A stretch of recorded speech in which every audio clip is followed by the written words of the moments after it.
আসসালামু আলাইকুম। আমি আজকে মাছ দিয়ে আলু দিয়ে ভর্তা করবো।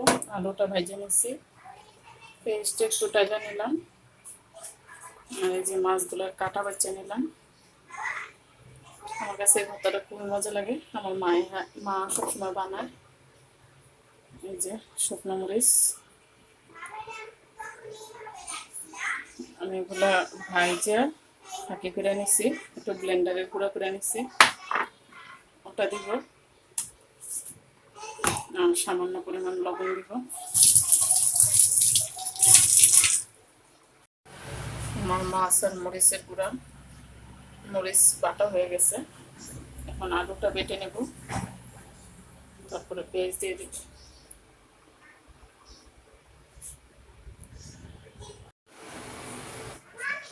আলুগুলো বাটা শেষ, এখন আমি পেঁয়াজটা হালকা একটু বেটে নেব। আমার ভর্তাটা বাটা হয়ে গেছে, আমি এখন এটা মিক্স করে নিব। কাঁচা পেস্টে দিলে বেশি মজা হয়, আর ধনেপাতা দিলে, ধনেপাতা নাই, আমি কাঁচা পেঁয়াজ দিলাম না কেন, যেহেতু থাকলে নষ্ট হয়ে যেতে চাই কাঁচা পেঁয়াজের ঘ্যাসে, তাই একটু আমি পেঁয়াজটা একটু ইয়া করে নিলাম, ভাজে ভাজে নিলাম।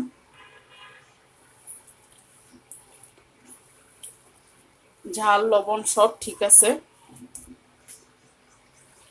আমার মায়ের হাতের ভর্তাটা খুব মজা হয়।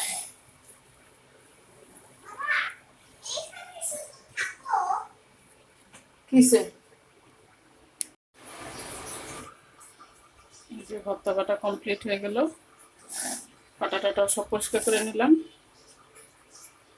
কার কার ভর্তা ভালো লাগে বললেন, আর এইভাবে কে কে ভর্তা খাইছেন সেটা কমেন্টস করে জানায়।